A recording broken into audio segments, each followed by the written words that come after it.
Welcome to the video. I'm CuddlyJay. This is 7 things in Battlefront 2 Classic that you forgot about. If you missed the previous episodes, I'll put those in the description below of this video, and I will also put them at the end of the video if you'd like to click on them. Oh, and by the way, if you are a veteran player, you might know all 7 of these things, but if you didn't know at least one of these things or forgot about any of these, let me know in the comments below. So let's get straight into this, shall we? If we go on to the Kashyyyk map in Battlefront 2 on PC, we can see the water is very, very colourful. I always remembered it not being this colourful back when I played it on the PS2, and guess what? I was right. The water in the PS2 version of the game was more dark and normal looking, while the PC version was a very bright, vibrant blue. I wonder why they did this. Maybe the PC version was the version they wanted with a nice blue, they wanted it to be originally like that, but then the PS2 version, due to color limitations, went with a more murky, disgusting looking water. Now let's have a look at Darth Maul. As we all know, you've most likely attacked and destroyed a lot of enemies with this Sith Lord.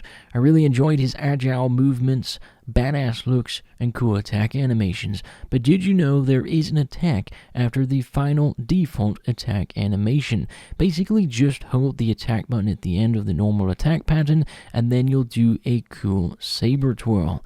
Let me know if you forgot about this one in the comments below. If we go on to the map Mos Eisley and choose the game mode Hunt, this is the only game mode in the Battlefront games that uses 2 unique factions that are both playable at the same time, the Jawa faction and the Tusken Raider faction.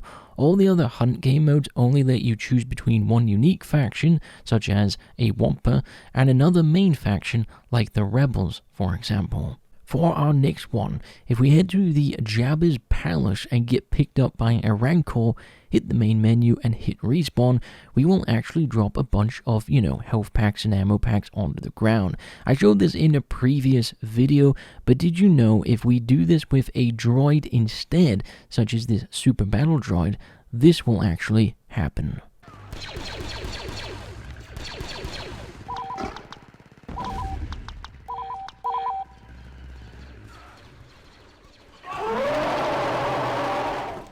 From what I know, the Rancor is killing you, but as you press the respawn button to die, both the Rancor killing you and the respawn death conflict with each other, and that is what causes this bug glitch to occur. Now, while we are discussing the Rancor, maybe you're like me and want to somehow get right up into the face of the Rancor to show him your courage and to show him you're not afraid. But anyways, well, if you choose the Droidicus class in this game, you can go right up to the Rancor's face with no fear at all. The Rancor can't actually pick us up. This is the only class the Rancor can't pick up, which is kinda cool. I feel like if this was actually in the Star Wars universe, the Rancor would simply grab the Droideka and crush it into a million pieces, but I could be wrong on this. Now let's head over to the map Polus Mara. This is a unique map with a section outside of the map that's in outer space. If you enter this area not in a vehicle, you will simply lose health very fast over time, and eventually, if you don't go back inside to heal up, you will of course perish due to the lack of oxygen. But do remember the droids for this map.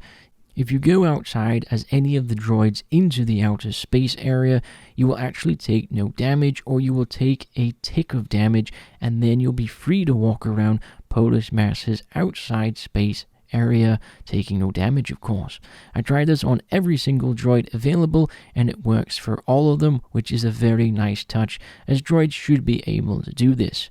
Now, when you leave the hangar, as I mentioned earlier, you might take a tick of damage.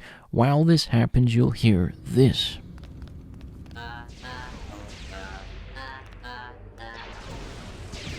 It honestly sounds like Gladys out of the Portal series. I also tried going out in the AAT and then leaving the armored assault tank, but still took no damage, so that's another cool little thing to remember in the Battlefront 2 version of the game on PC.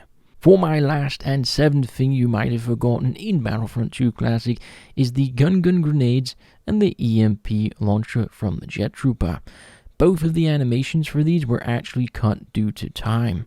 So let's say you throw these grenades, they just have a generic grenade explosion. And if we use the EMP launcher, it just has a generic grenade explosion as well, which kind of sucks. Now, if we head over to the Battlefront 1 original version in 2004, and we have a look at the EMP grenades, and of course the EMP launcher, guess what? The animations are much better. They look better, it just makes more sense. It's too bad Battlefront 2 from 2005 didn't have enough time to fit in a lot of the small details that Battlefront 1 Classic had. It is just too bad. But hey, we got two very different games that are similar, and they were both their own experience. So I'd say it's worth it at the end of the day.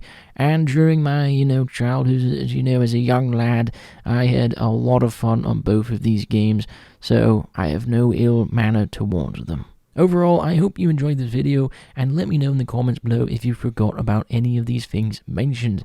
The only one I somewhat forgot about was the Kashyyyk map's difference in watercolor.